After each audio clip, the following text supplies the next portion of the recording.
Ephesians chapter 3 and verses 1 to 11. आज जो है हम इफिसियों का तीसरा अध्याय और उसका पहले वचन से 11वें वचन तक का अध्ययन करेंगे। So as we know that this Ephesians, book of Ephesians was written by the Apostle Paul when he was in prison at Rome. ये जो पत्र है इफिसियों का पत्र जो जब प्रेरित पौलुस रोमा में बंदी गृह में थे तब उन्होंने ये लिखा। So he wrote letters to Colossians, then Philippians and Philemon, also from the prison. और उन्होंने जो है रोम के बंदी गृह से उन्होंने कुलूसियों के लोग जो विश्वासी है और फिलिपियों के जो विश्वासी और जो फाइलेमोन इन सबको उन्होंने पत्र लिखा।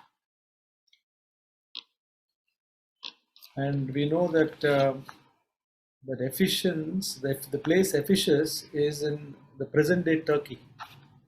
और जो इफिसस है वो आज के आधुनिक युग में वो तुर्की देश में है।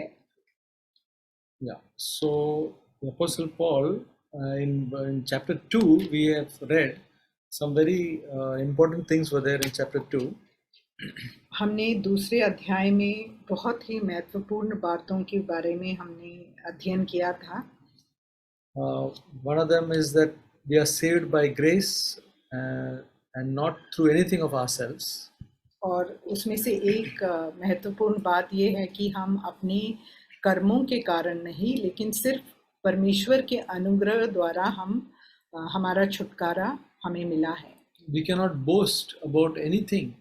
If we say that we have come to Christ because of some sincerity, because of some hunger and thirst and all these things, we have to put all aside. It's only God's grace. हम अपने बारे में किसी भी हम ये नहीं कह सकते कि हम इसके योग्य थे, इसके लिए योग्य थे, हमने कुछ किया या हमने हमारे मन में उसके लिए इतना भूख और प्यास था या हमने सच्चाई से पूरे दिल से ढूंढा इसीलिए हमें ये सच्चाई हमें प्राप्त हुई, ऐसा हम कोई भी ढींग नहीं मार सकता। Then we also came across verse 10, it says, "For we are his workmanship, created in Christ Jesus for good works, which God has prepared beforehand that we should walk in them." और 10वां वचन दूसरा अध्याय का, क्योंकि हम उसके बनाए हुए और मसीह यीशु में उन भले कामों के लिए सृजे गए जिन्हें परमेश्वर ने पहले से हमारे करने के लिए तैयार किया। So this verse is a wonderful verse which says that we are his workmanship, and the workmanship in Greek it is called poema. और यहाँ एक बहुत ही अद्भुत बात कही गई है कि हम जो हैं परमेश्वर के लिए सृजे गए हैं, और ये जो यूनानी भाषा में सृजे जाने के लिए जो वचन का प्रयोग किया गया है वो है पोएमा। पोएमा है कविता। Poema, from the poema word we get the word poem or poetry. पोएमा शब्द से पोएम वो वचन निकल कर आया है और वो उसका हिंदी में है, हम उसे कविता कहते हैं। So we are God's poetry. तो हम परमेश्वर के कविता हैं। And he is writing a poetry of each one of us. और वो हमारे बारे में, हर एक व्यक्ति के बारे में एक कविता रच रहे हैं। It is not that we are trying to live a holy life, and that is not what it is. It is God who is doing a work in our life. और इसमें ये नहीं है कि हम परमेश्वर के लिए ऐसा पवित्र जीवन जीना चाह रहे हैं, ये बातें कोई मायने नहीं रखता, क्योंकि परमेश्वर ही हमारे अंदर वो हमें हमारी रचना कर रहे हैं. So all we have to do is to allow him to do that work, to write that poetry of our life. और हमें सिर्फ परमेश्वर को हमें उन्हें वो काम पूरा करने के लिए हमें उन्हें मौका देना है. Similarly, we are the clay and he is the potter, and we must allow him to make the vessel that he wants to make of our life. और हम जो हैं मिट्टी हैं और प्रभु कुम्हार हैं और हमें उन्हें अनुमति देना चाहिए कि वो हमें अपने इच्छा के अनुसार हमें वो बना पाए. So that's a wonderful thing about the new covenant, that God is doing some work in our life. तो ये बहुत ही अद्भुत बात है कि परमेश्वर हमारे अंदर एक कार्य कर रहे हैं. So we don't have to struggle and say that I'll try to be holy or I'll try to become more spiritual. All that is not to God. All that we have to do is to yield to God. हमें इस बात के लिए हमें खुद से कुछ बहुत ज़्यादा परिश्रम या कोशिश करने की कोई ज़रूरत नहीं है. हमें सिर्फ अपने आप को परमेश्वर के हाथों में सौंप देना चाहिए हमें, और हमें इसमें कोई पवित्र बनने का कोई जो है परिश्रम या कोशिश करने की कोई ज़रूरत नहीं है. So becoming holy is yielding to God. पवित्र बनने का अर्थ ये है कि हम अपने आप को परमेश्वर के हाथों में समर्पण कर दें. So we'll go to chapter 3, verse 1. और तीसरा अध्याय का पहला वचन हम देखेंगे. It says, "For this reason I, Paul, the prisoner of Christ, for the sake of you Gentiles." इसी कारण मैं पौलुस, जो तुम अन्य जातियों के लिए मसीह यीशु का बंदी हूँ. So, brothers and sisters, as I told before, if you have a small notebook with you and you can note down some things which has particularly encouraged you, that will be a nice thing, because our memories, we forget very fast. So some things in the studies which we are doing, if something which is fresh coming to you or coming as an encouragement, if you note it down, it will be very nice. भाइयों और बहनों, मैं आपसे कहता हूँ कि आप अगर एक नोटबुक अपने पास रखेंगे और जो भी बातें आपको एक नए रूप से आपके दिल को छूता है या आप से नए रूप में वो प्रोत्साहन देता है, तो उसको आप लिख सकते हैं, क्योंकि हम जल्दी भूल जाते हैं बातों को. अगर हम इसका नोट करेंगे तो ये बहुत अच्छी बात होगी. So this verse says, "For this reason I, Paul, the prisoner of Christ, for the sake of you Gentiles." For this reason means he's connecting to the earlier verses. अभी हम पहला वचन हमने पढ़ा, इसी कारण मैं पौलुस. तो इसका अर्थ ये है कि वो जो पिछले अध्याय में उन्होंने बांटा है उसके साथ इसे जोड़ रहे हैं. So earlier in the earlier chapter he has spoken about he has spoken about what God has done by bringing the Jews through the death of Jesus, bringing the Jews and the Gentiles together. पिछले जो अध्याय में उन्होंने बताया कि गैर यहूदी जो अन्य जाति हैं उनको और यहूदियों को एक साथ एकता में लाकर उन्होंने परमेश्वर ने कितना महान कार्य किया है. So he spoke about what through Christ what all things have been done, how God brought the Gentiles into the fellowship of the body of Christ. और उन्होंने ये समझाया कि कितना महान कार्य परमेश्वर ने किया है. जो गैर यहूदी अन्य जाति हैं उन्हें वो यीशु मसीह के शरीर के एक भाग बनाकर कितना बड़ा महान कार्य किया है उन्होंने. And when he preached about all these things, the Jews got angry, and because of that they put him in prison.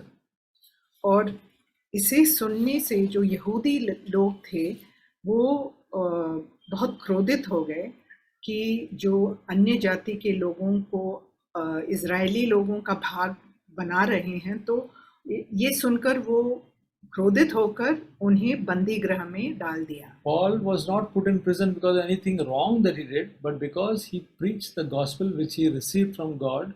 When he preached about it, saying that the Gentiles also will be a part of God's family, that was not agreeable to the Jews, so they put him in prison. प्रेरित पौलुस को किसी गलती के कारण उन्हें बंदीगृह में नहीं डाला गया। उन्हें इसलिए बंदीगृह में डाला गया क्योंकि वो इस सुसमाचार का प्रचार कर रहे थे कि जो अन्य जाति हैं उन्हें भी परमेश्वर के जो वादे हैं या प्रतिज्ञा है उनका सहभागी बना रहे हैं परमेश्वर यीशु मसीह के द्वारा। तो इस बात से जो यहूदी लोग थे वो क्रोधित हो गए। So Paul says that now I'm a prisoner, but I'm a prisoner of Jesus Christ. तो इसीलिए प्रेरित पौलुस कह रहे हैं कि मैं एक बंदी हूँ, लेकिन मैं यीशु का बंदी हूँ। Because for Christ's sake he went to prison. क्योंकि यीशु मसीह के लिए वो बंदी गृह में गए।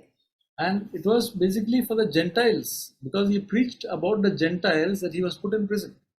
उन्होंने अन्य जातियों के बारे में सुसमाचार के द्वारा उन्होंने बताया कि वो भी उसके भाग हो गए, इसके कारण उनके लिए वो अन्य जातियों के लिए वो बंदी गृह में डाले गए। So he was not complaining that because of you Gentiles I am in prison. No, he said don't worry that I am in prison because it is according to God's plan and everything will be all right. तो वो इसके बारे में कुड़कुड़ा नहीं रहे थे कि तुम्हारे कारण मैं अभी बंदी गृह में हूँ, ऐसे नहीं कह रहे थे। वो कह रहे थे कि चिंता मत करो, जो भी परमेश्वर की योजना है वो अच्छी है, भली है और इससे भलाई ही होगा। Because he was in prison, he wrote these wonderful epistles of Ephesians, then Colossians and Philippians. क्योंकि वो बंदी गृह में थे, इसीलिए वो जो है ये जो पत्र इफिसियों को और कुलुसियों और फिलिपियों को और फाइलेमोन को ये पत्र वो लिख पाए। Verse 2 says, if indeed you have heard of the stewardship of God's grace which was given to me for you. यदि तुमने, दूसरा वचन, यदि तुमने परमेश्वर के उस अनुग्रह के प्रबंध का समाचार सुना हो जो तुम्हारे लिए मुझे दिया गया। Paul is reminding them that he has been authorized and commissioned by God to share the gospel of the grace of God to the Gentiles. तो प्रेरित पौलुस उन्हें याद दिला रहे हैं कि परमेश्वर ने उन्हें ये अधिकार दिया है और उन्हें कमीशन दिया है कि वो जाकर जो अन्य जातियों को, गैर यहूदी लोगों को सुसमाचार का सच्चाई बताने का प्रबंधक उन्हें बनाया है। We read that in Acts chapter 26 verse 16 to 18. हम इसके बारे में प्रेरितों का पुस्तक 26वां अध्याय और Acts chapter 26 verses 16 to 18. 16 से 18 में हम इसके बारे में पढ़ सकते हैं। प्रेरितों का 26वां अध्याय और 16 से 18 तक। But arise and stand on your feet, for this purpose I appeared to you, to appoint you a minister and a witness, not only of the things which you have seen, but also of the things which I will appear to you, delivering you from the Jewish people and from the Gentiles to whom I am sending you, to open their eyes so that they may turn from darkness to light and from the dominion of Satan, in order that they may receive the forgiveness of sins and an inheritance among those who have been sanctified by faith in me. 16 से 18 परंतु तू उठ, अपने पांवों पर खड़ा हो, क्योंकि मैंने तुझे इसलिए दर्शन दिया है कि तुझे उन बातों का भी सेवक और गवाह ठहराऊं जो तूने देखी है, और उनका भी जिनके लिए मैं तुझे दर्शन दूंगा, और मैं तुझे तेरे लोगों से और अन्य जातियों से बचाता रहूंगा, जिनके पास मैं अब तुझे इसीलिए भेजता हूँ कि तू उनकी आंखें खोले कि वे अंधकार से ज्योति की ओर और शैतान के अधिकार से परमेश्वर की ओर फिरें, कि पापों की क्षमा और उन लोगों के साथ जो मुझ पर विश्वास करने से पवित्र किए गए हैं मीरास पाएं। Yeah. So we'll read verse 3. It says that by revelation there was made known to me the mystery as I wrote before in brief. अभी हम इफिसियों का 3 अध्याय का 3 वचन पढ़ेंगे, अर्थात यह कि वह भेद मुझ पर प्रकाशन के द्वारा प्रकट हुआ, जैसा मैं पहले ही संक्षेप में लिख चुका हूँ। Well, sister, there are two words here which should consider. One is revelation and the other one is mystery. और यहाँ 2 ऐसे शब्द हैं जिसके बारे में हम चिंता करेंगे, वो है प्रकाशन और दूसरा है Mystery. और भेद। So God gave the apostle Paul much revelation. परमेश्वर ने प्रेरित पौलुस को बहुत अधिक प्रकाशन दिया। So when you say about revelation, what is a revelation? तो प्रकाशन या प्रकटीकरण का मतलब क्या है? It is not just a knowledge. वो सिर्फ ज्ञान ही नहीं है, It is an understanding that God gives. वो एक ऐसी समझ है जो परमेश्वर देता है। Okay, so he received a lot of understanding from God because of God's grace on his life. उनके ऊपर परमेश्वर का अनुग्रह था, इसीलिए उन्होंने ऐसे बहुत सारे प्रकाशन उन्हें मिला। And mystery is like a secret. और भेद का मतलब है रहस्य। So now God gave the revelation of a secret. परमेश्वर ने उन्हें एक ऐसे भेद या रहस्य का उन्हें प्रकाशन दिया, which was not revealed to in thousands of years. और ये ऐसी बात थी जो कई युगों के दौरान किसी को नहीं दिया गया था। And this mystery God planned it before the foundation of the world. और ये एक ऐसे भेद थी जिसका प्रभु ने योजना संसार के उत्पत्ति से पहले किया था। And this was not revealed through many years. और बहुत युगों के दौरान ये जो भेद है इसका प्रकटीकरण नहीं किया गया। There were prophecies about something or the other which is coming in the future. कुछ ऐसे भविष्यवाणी हुए जो आगे होने वाला है उसके बारे में कुछ बातें बताई गई। But people could not understand the whole. Everything was like a mystery and some secret, but nobody knew what it was. लेकिन लोग इसे समझ नहीं पाए, वो एक रहस्य या छिपा हुआ चीज था जो लोग समझ नहीं पाते थे। So we know that there was a prophecy of a virgin giving birth.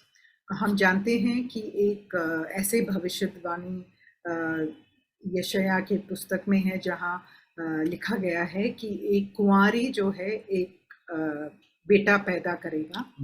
We know about about a priest according to the order of Melchizedek is supposed to come. और एक महायाजक जो मेल्कीसदेक के रूप में है वो आने वाला है। Then there is a prophecy that the house of God will be a house of prayer for the nations. और एक ऐसी भविष्यवाणी जहाँ कहा गया कि जो मेरा निवास स्थान है वो लोगों के जो जातियों के जो प्रार्थनालय के रूप में बन जाएगा। Not for the Jews only, but for the nations. सिर्फ यहूदी लोगों के लिए नहीं, लेकिन अन्य जातियों के लिए भी एक निवास स्थान, प्रार्थना का स्थान बन जाएगा। So men of God were prophesying under the guidance of the Holy Spirit, but they were not aware of many things. What is it? तो जो परमेश्वर के दास भविष्यद्वक्ता वो भविष्यवाणी कर रहे थे बहुत बातों के बारे में, लेकिन उन्हें इस बारे में कोई समझ नहीं थी कि वो किस बारे में बोल रहे हैं। But now, when the accomplishment of those prophecies took place, लेकिन जब ये भविष्यवाणी जब पूरा हुआ, then at that right time God gave the opened up the mystery to the apostle Paul, and it was his task to reveal this mystery. और तब उन्होंने परमेश्वर ने प्रेरित पौलुस को इसके बारे में प्रकटीकरण दिया, और ये उनकी जिम्मेदारी बन गई कि वो लोगों तक ये जो सुसमाचार है वो जाकर उन तक पहुंचाए. And this mystery was called the mystery of Christ, और इस भेद को यीशु का या मसीह का भेद कहा गया, because the mystery was revealed by Christ himself, and it was about Christ. क्योंकि ये जो भेद है वो मसीह के बारे में था और मसीह ने ही इसे प्रकट भी किया. So that is called the mystery of Christ. इसीलिए इसे मसीह का भेद कहा जाता है. So we'll read verse 4 and 5. अब चौथा और पांचवा वचन हम पढ़ेंगे. And by referring to this, when you read, you can understand my insight into the mystery of Christ, which in other generations was not made known to the sons of men, as it has now been revealed to his holy apostles and prophets in the Spirit. जिससे तुम पढ़कर जान सकते हो कि मैं मसीह का यह भेद कहाँ तक समझता हूँ, जो अन्य समयों में मनुष्यों की संतानों को ऐसा नहीं बताया गया था, जैसा कि आत्मा के द्वारा अब उसके पवित्र प्रेरितों और भविष्यद्वक्ताओं पर प्रकट किया गया है.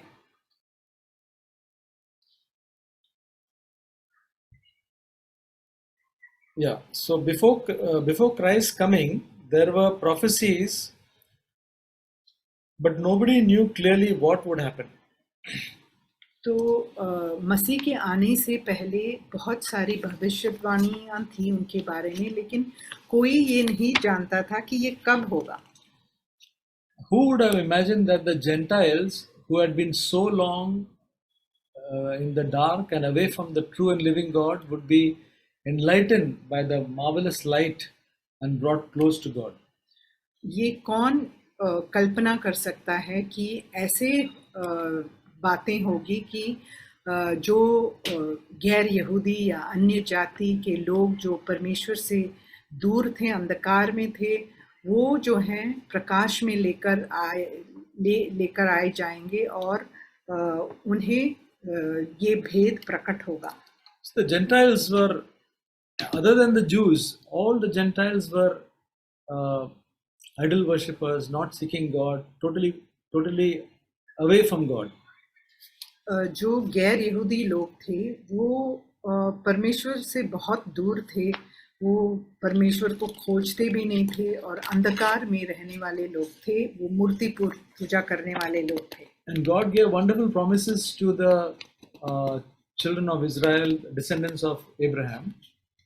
और परमेश्वर ने इजरायली लोगों को जो अब्राहम के वंश के थे, उन्हें बहुत ऐसे वादे दिए.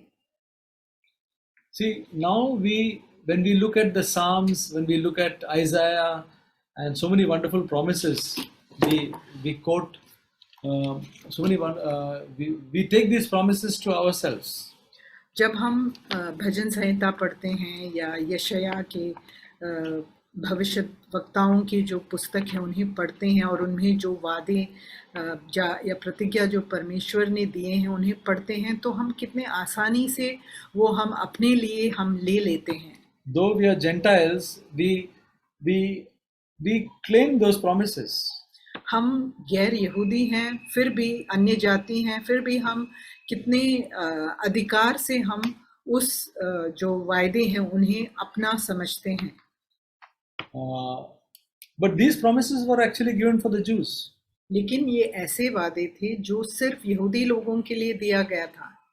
They were not given to the Gentiles earlier.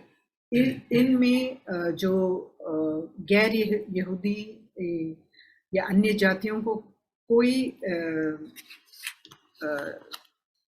अधिकार नहीं था उसमें सहभागी होने का. But because of Christ, what Christ did for us, because of the cross and because of what Christ did, and because of our faith in Christ, we have become inheritors of all these promises. लेकिन जो कार्य यीशु मसीह ने हमारे लिए किया और क्रूस के कारण और हमारे उस पर विश्वास करने के कारण हम इन सब वायदों के सहभागी हो गए हैं. So let us not lose heart when we find that some of our family members are away from Christ. When God can bring the Gentiles who are very far away, God can bring.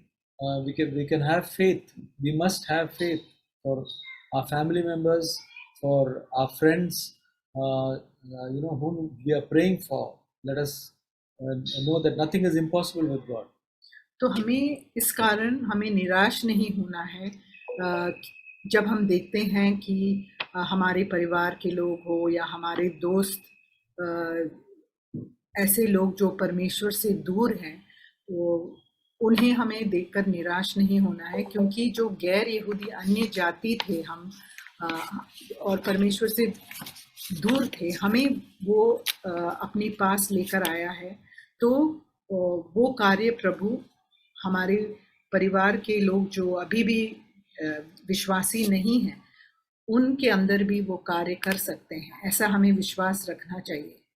So now we come to verse 6, which reveals the mystery.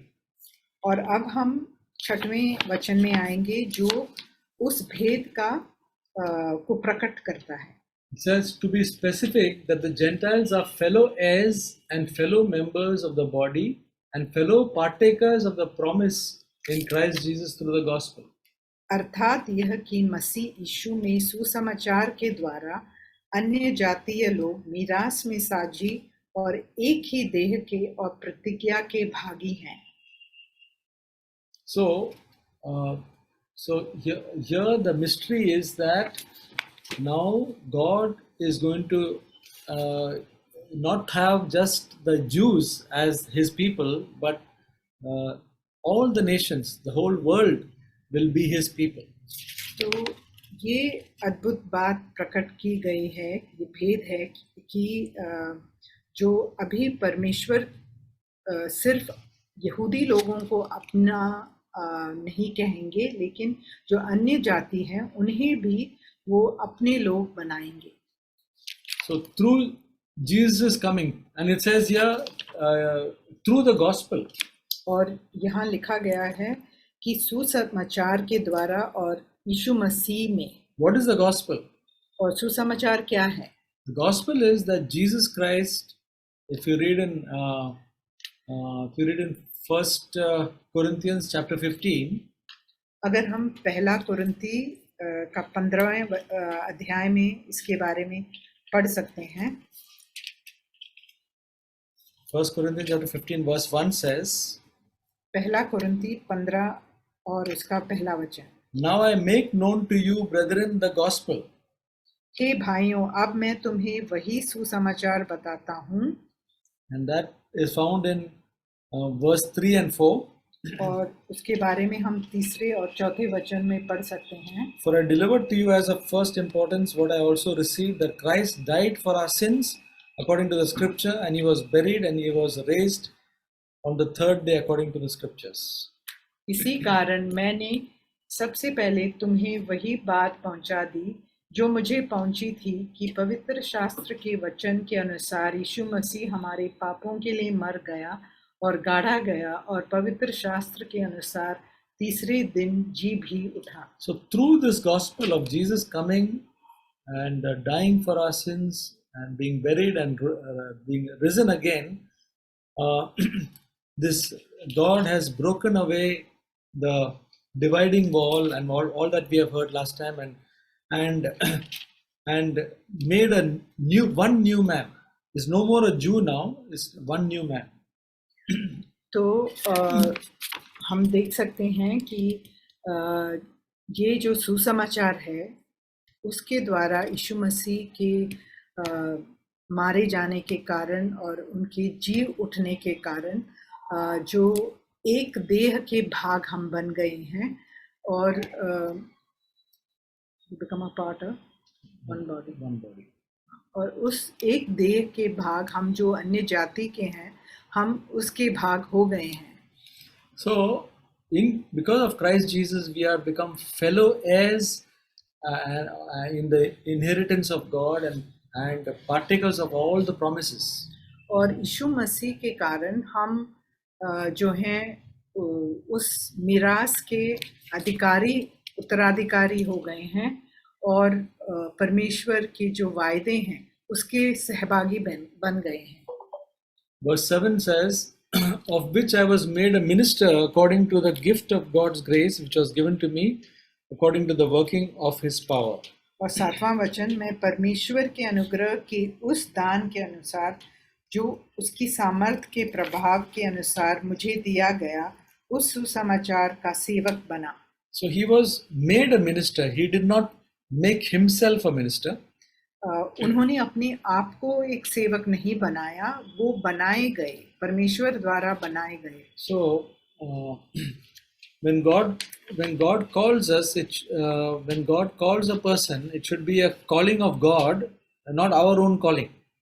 जब परमेश्वर किसी को सेवक के रूप में बुलाता है तो वो उनकी बुलाहट होनी चाहिए, ना कि हमारे खुद के बुलाहट. So God called this apostle Paul and gave him so much of gifts and grace to do this work.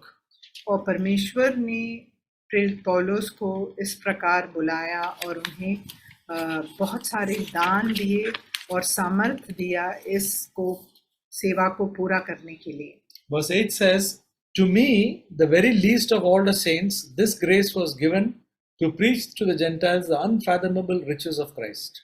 और 8वां वचन, मुझ पर जो सब पवित्र लोगों में से छोटे से भी छोटा हूँ, यह अनुग्रह हुआ कि मैं अन्य जातियों को मसीह के अगम्य धन का सुसमाचार सुनाऊं. It's very interesting to note that God chose the apostle Paul, who was one who was a very religious Jew. ये बहुत अद्भुत और आश्चर्यजनक बात है कि परमेश्वर ने ऐसे व्यक्ति को बुलाया जो एक बहुत धर्मी यहूदी था. He would have nothing to do with the Gentiles. वो जो अन्य जातियों से बहुत दूर रहता होगा. And he hated the believers in Christ. और वो जो है नफरत करता था जो यीशु में विश्वासी हैं उनसे. To such a person, God gave this wonderful calling to preach to the Gentiles.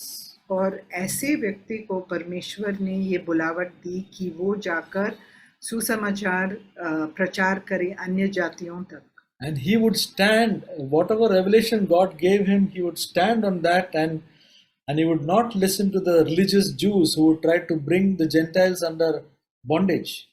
और वो उसमें दृढ़ता से खड़े होते जो भी परमेश्वर ने उन्होंने प्रकटीकरण दिया है उसके बारे में. और जब जो धार्मिक यहूदी थे वो इन विश्वासियों को किसी बंधन में लेकर आना चाहते थे तो वो उसका विरोध करते. What a wonderful man this apostle Paul was. He was totally what he preached earlier and what he lived at present was totally different. वो कितना एक अद्भुत व्यक्ति है प्रेरित पौलुस, क्योंकि वो पिछले जीवन में वो कैसे थे और जो आगे वो जाकर कैसे व्यक्ति बने, ये बहुत ही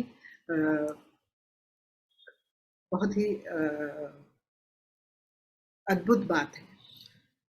And the most important part of it is that he considered himself as the least of all the saints. और सबसे अनोखी बात ये है कि वो अपने आप को पवित्र लोगों में छोटे से भी छोटा समझता था. That is the greatest part of this man's life. और इस व्यक्ति के जीवन के बारे में यही बहुत ही अद्भुत बात है. For us, it is a great example for us because normally all of us think that we are something when we are nothing. ये हमारे लिए बहुत ही उदाहरण की बात है, क्योंकि हम सब ऐसे हैं कि हम सब अपने आप को कुछ ना कुछ है, हम ऐसा सोचते हैं अपने बारे में। We are all actually zeros, but we think that we are something. हम सब शून्य हैं, लेकिन हम अपने बारे में खुद से हम अपने बारे में हम अपने आप को बड़प्पन की आंखों से देखते हैं।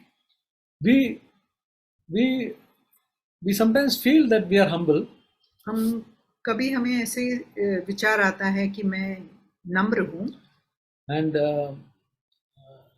we generally feel we are humble. But when we are the correct situation shows us when somebody treats us in a different way, then we are tested when we know that we don't feel we are zero or we are nothing. We feel that we are something because we are hurt by how people treat us. हम अपने बारे में ऐसे ही सोचते होंगे कि मैं बहुत नम्र हूँ, लेकिन जब लोग हमारे साथ बुरा व्यवहार करते हैं तब हमें हमारी परिस्थितियाँ हमें दिखाती है कि हम अपने बारे में शून्य के रूप में हम अपने आप को नहीं समझते, लेकिन हम अपने आप को कुछ न कुछ है, इसीलिए हम ऐसा सोचते हैं और हमें उस कारण हमें चोट भी पहुंचती है। My own life, I want to take it that whenever I feel that somebody has not treated or ignored me, I should value those situations because that is my prayer. I want to be a nothing, and that is an answer to my prayer.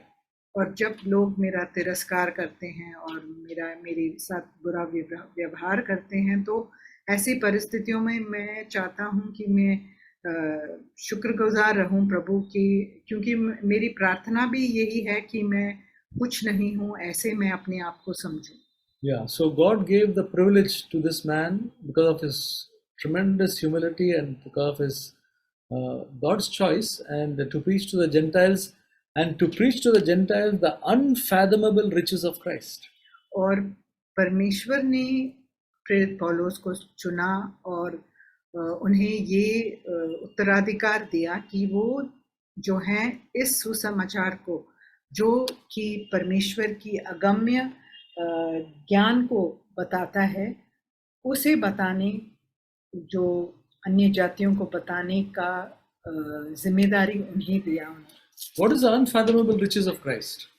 जो अगम्य धन है वो क्या है? Means it cannot be measured, it cannot be explored. तो इसका ये मतलब है कि हम इसको नाप नहीं सकते, इसे खोज कर नहीं निकाल सकते। Riches means sufficiency. तो धन का मतलब है कि परिपूर्णता। That means the sufficiency of Christ, which is so much large, cannot be explored, that becomes ours. जो मसीह में जो परिपूर्णता है, उसका उसे हम माप नहीं सकते और वो हमारा हो गया है। It is enough for everything in our life, the sufficiency of Christ, the richness of Christ. तो यीशु मसीह की परिपूर्णता हमारे हर जरूरत के लिए काफी है। And the Apostle Paul was caught up with that and full of admiration about Christ's sufficiency, and his love for the Savior grew so much because he knew, he could see the sufficiency of Christ. और इस परिपूर्णता से वो इतना वो इससे जकड़ गए थे कि वो उसकी प्रशंसा से उनका दिल भर आया। Verse 9, and to bring to light what is the administration of the mystery which for all ages has been hidden in God who created all things. और 9वां वचन, और सब पर यह बात प्रकाशित करो कि उस भेद का प्रबंध क्या है जो सबके सृजनहार परमेश्वर में आदि से गुप्त था। So God gave the commission to the Apostle Paul to do two things. One is to preach to the Gentiles the unfathomable riches of Christ. और परमेश्वर ने दो ऐसे अधिकार दिए प्रेरित पौलुस को। पहला ये कि वो अन्य जातियों को मसीह का जो अगम्य धन है इसका सुसमाचार उन्हें सुनाए। And then to make aware the mystery which was hidden for ages. और कई युगों के दौरान जो ये भेद जो छुपा हुआ था, इसका प्रकाशन उन्हें मिले। Um, so, so then this mystery was that in Christ Jesus, now the Gentiles also would become uh, fellow members, fellow partakers of God, things of God. तो इस भेद का प्रकाशन यह था कि जो अन्य जाति के लोग थे वो भी इस जो अधिकार है, जिस विरास जो मसीह में है, उसके वो भी संगी सहभागी हो जाएंगे। So he was given the task to preach these things about this mystery. He had to make it aware. Unless it is preached, people will not know. जब तक वो प्रचार नहीं करते तब तक लोग जानते नहीं, इसीलिए उन्हें ये जिम्मेदारी दी गई कि वो लोगों को सुनाएं इस सुसमाचार को। So the message of Christ will be known to people only when we proclaim it. जब हम इसका प्रचार करेंगे, सुसमाचार का प्रचार करेंगे, तभी लोग जान पाएंगे इस सुसमाचार को। So otherwise people are in darkness. नहीं तो लोग अंधकार में हैं। Now because of the Apostle Paul is preaching, and then all the other rest of the apostles until this age, the message has gone, and so many Gentiles have come to Christ. और प्रेरित पौलुस के प्रचार से और अन्य प्रेरितों के प्रचार से और युगों युगों तक जो प्रचार किया गया है, इस कारण बहुत सारे अन्य जाति के लोग अभी इस सुसमाचार से परिचित हो गए हैं। So brothers and sisters, we'll stop here and we'll continue next time from verse 10 onwards. आज हम यहीं पर ख़त्म करेंगे और अगले हफ्ते हम Continue. हम इसका अध्ययन, बाकी जो अध्ययन है वो करेंगे। So in short, what is about what we have heard today is that the Apostle Paul was given the task, was given the grace to have a revelation of the secret which was kept for long ages. तो आज जो हमने अध्ययन किया, इसमें हमने ये देखा कि प्रेरित पौलुस को जो है प्रकटीकरण मिला या प्रकाशन मिला उस भेद के बारे में जो युगों के दौरान छिपाया गया था या एक रहस्य के रूप में रखा गया था। So he was commissioned, he was authorized and commissioned to preach the unfathomable riches of Christ and to make known the mystery of Christ. तो जो उन्हें ये जो उत्तराधिकार अधिकार दिया गया कि वो इस सुसमाचार को जो भेद के रूप में था और जो एक मसीह का भेद हम उसे कहते हैं, इस पर उन्हें प्रकाशन मिला कि वो लोगों तक इस बात को वो सुनाएं।